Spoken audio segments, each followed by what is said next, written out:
Hello mga ka-backyard.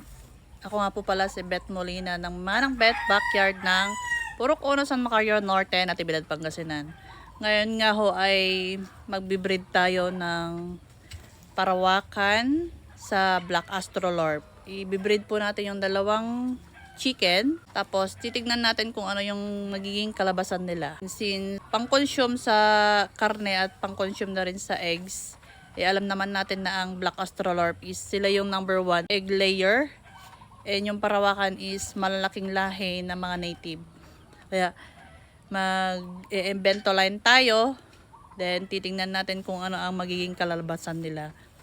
Bali sa pen na to, yung rooster natin is parawakan. Hindi kasi siya yung black parawakan eh. Pero nung pinakita ko sa mga legit na breeder na parawakan, maaari daw po nagkaroon ng throwback. Pero yung kanyang postura is parawakan. At mapapansin nyo rin dito sa mga ibang hen ko, may ulikba, Black Astrolorp. Yung dalawang Black Astrolorp dito, yung isa kasi is nagkaroon ng kuraysa.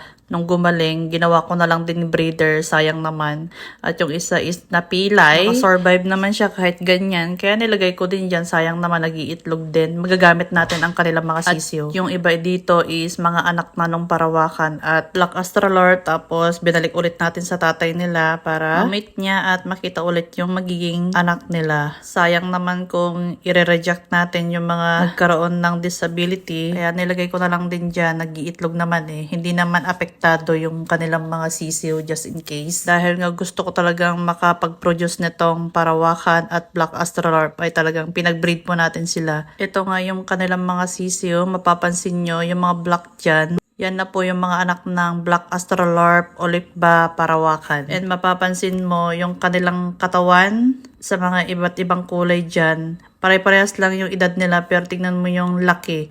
Mas malaki talaga itong mga parawakan Black Astrolorp, Ulikba. Kumuha nga tayo ng isa. Talagang tingnan mo. Mabigat siya, malaman. Ito ay 7 weeks old. Ang laki na niya. Compare mo sa kanyang mga kasama. And tingnan mo yung kanyang legs talaga naman. Pwede ng pang fried chicken. Dito sa batch na to, talagang nangingibabaw yung katawan ng parawakan Black Astrolorp or parawakan Ulikba. Compare mo sa mga upgraded native.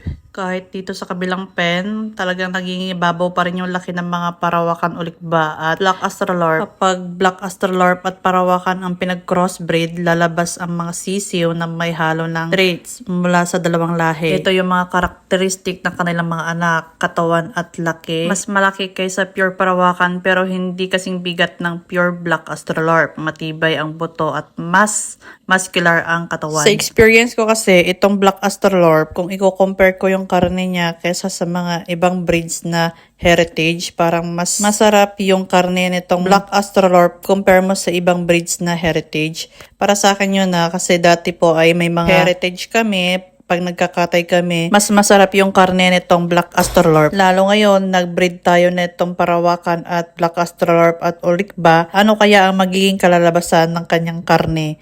Sa laki talaga wala ka nang masasabi eh. Talagang malaki na siya. So, yung karne na lang. And hopefully, sana makarami tayo nitong mga breed na to. And update ko kayo sa susunod na ating video. Ngayon ay may pa 2 months pa lang ako pababa at talaga namang malalaki na ang kanilang mga katawan. Tama po and happy farming!